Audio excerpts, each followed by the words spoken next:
Anio talata fa 5 ny volana Martsa, taona 2024. Fankalazana manetriketrika ny lazana fa hakanofo ny Tompo. Evanjely masina nosoratan'i Masindà Lioka, nalaina tao amin'ny toko voalohany, 2:20 hatramin'ny 7:30. Indro hitoejaza ianao ary hiteraka zazalahy. Tamin'izany andro izany dia nirahin'Andriamanitra ny anjely Gabriely ho any amin'ny tanàna anankiray any Galile, atao hoe Nazareta, ho any amin'ny Virjiny anankiray, fofombadin'ilay lehilahy atao hoe Josefa, taranak'i Davida, ary ny anaran'ilay Virjiny dia Maria.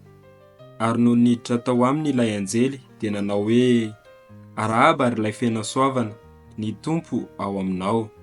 Nosoavina noho ny vehivavy rehetra ianao." Taitra izy nahare izany ka nieritreritra izay tokony ho hevitra izany arabana izany. Fa hoy ny anjely taminy: "Aza matahotra ry Maria, fa sitrak'Andriamanitra ianao.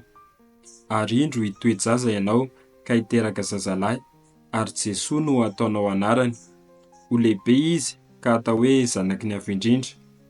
Dia omen'Andriamanitra ny fiketrahan'i Davida rainy izy, ka hanjaka mandrakizay amin'ny taranak'i Jakôba, ary tsy hanapataperana ny fanjakany."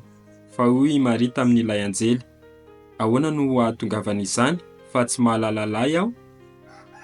Hoy ny anjely namaly azy: "Ny fanahy masina no tonga ao aminao, ary ny herin'ny Avo Indrindra no analoka anao. Noho izany dia atao hoe zanak'Andriamanitra ny masina terakao.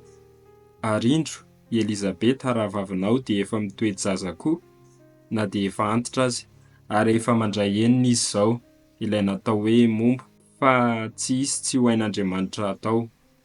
Dia hoy i Maria: "Inty aho ankizivavin'ny Tompo, aoka ho tanteraka amiko araka ny teninao." Dia niala teo aminy ny anjely. Izany ary ny tenin'ny Tompo, derany eo anao, ry Kristy.